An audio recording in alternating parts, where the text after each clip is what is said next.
Our society has slowed down a lot during this time of physical distancing and self-isolation.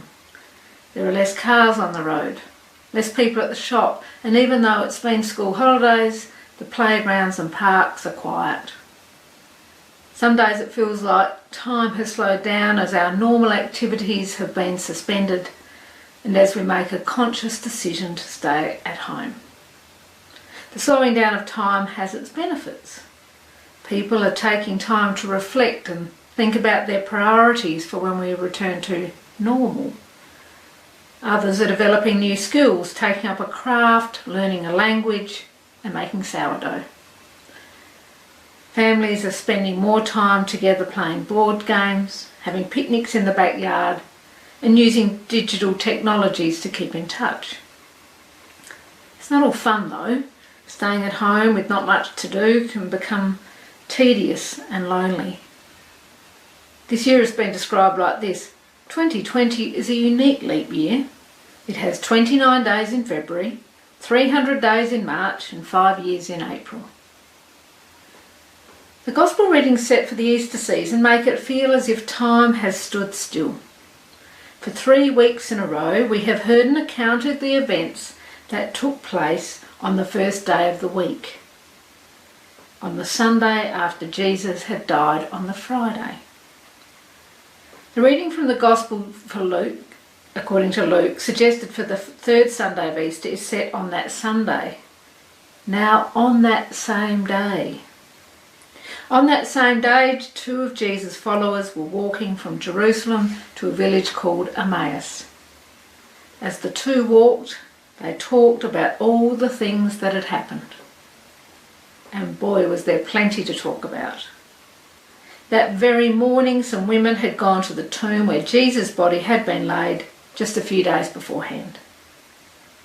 The group of women went with their spices to anoint the body of their friend and teacher. It had been late on Friday when Jesus' body had been taken down from the cross and prepared for burial.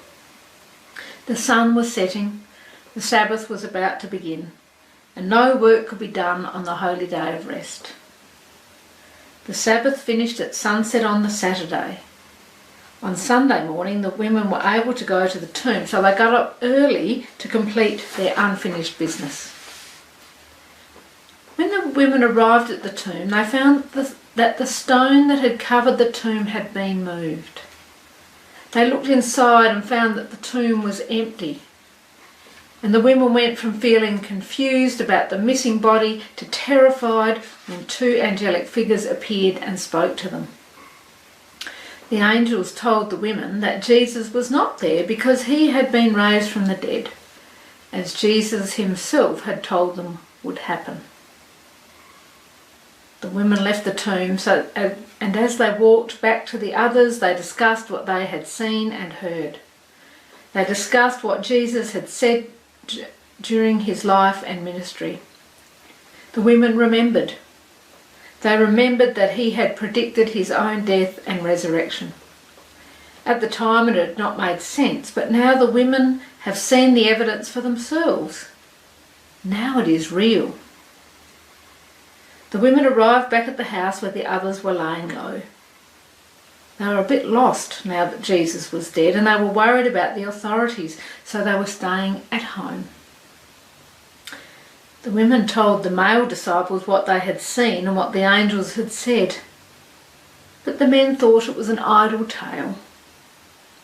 The whole story was so outlandish, so fanciful, it could not possibly be true. Dead men tell no tales, and their bodies do not just disappear.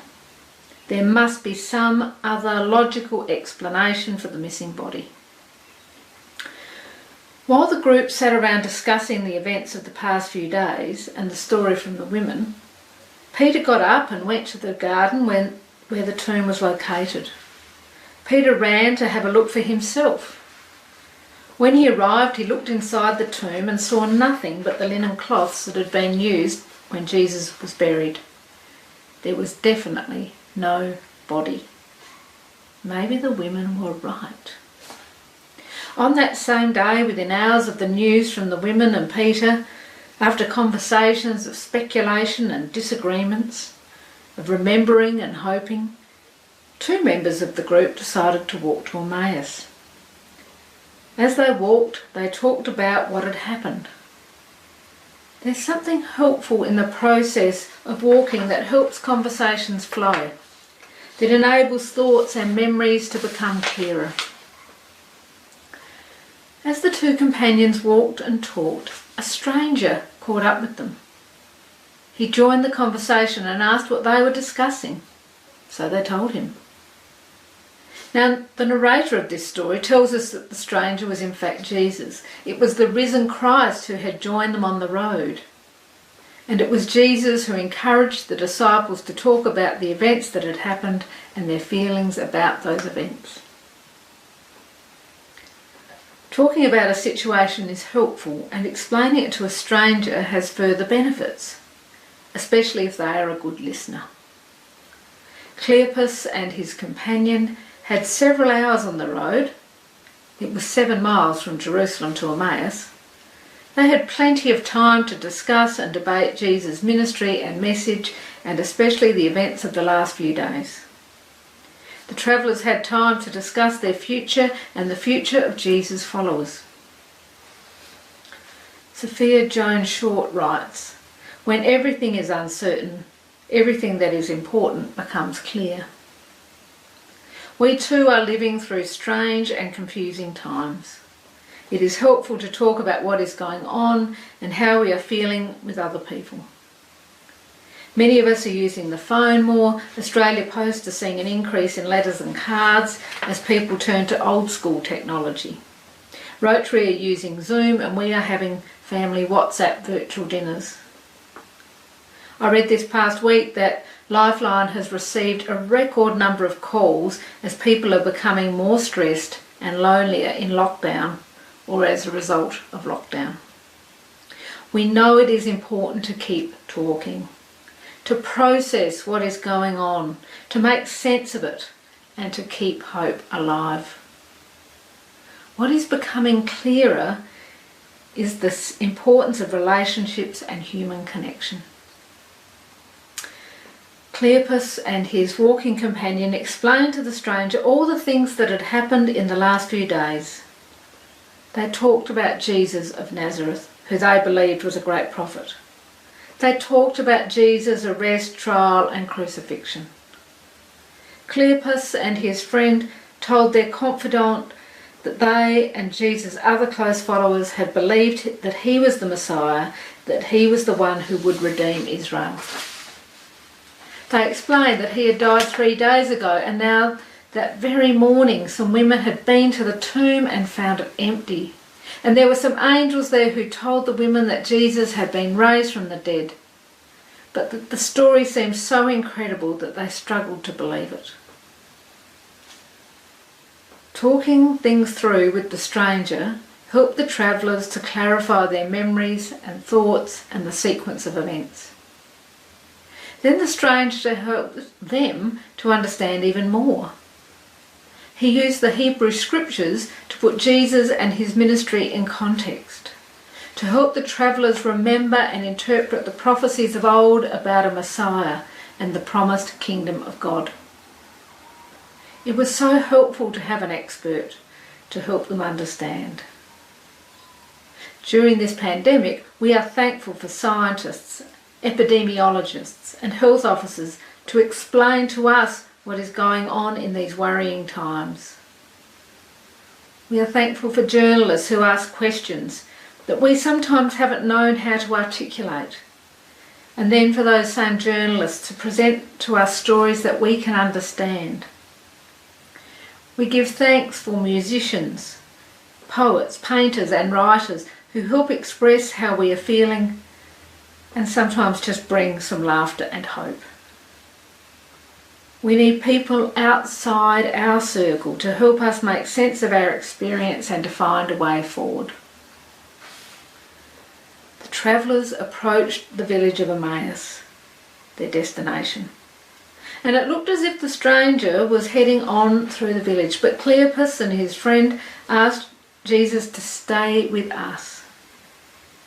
Even before they fully recognised who the stranger was, they asked Jesus to stay with them. There was something about this person that was compelling. They wanted to keep talking and listening to him. It was getting late. There would be food at the home they were going to, so the stranger might as well stay. Jesus stayed with Cleopas and his companion and the other Jesus followers who had gathered together, who had been waiting at someone's home. The group shared in a meal together. During the meal, the risen Jesus took some bread, blessed and broke it, and gave it to those gathered. It was at that moment that they understood that this stranger was, in fact, the risen Christ. As readers and hearers of this story, we remember other stories of Jesus breaking and sharing bread. We recall the story of the feeding of the multitudes, where masses of people followed Jesus to hear him preach. But as the day wore on, they became hungry. And we remember that Jesus took some food, bread and fish, blessed it and broke it, and the food was shared and everyone had enough to eat.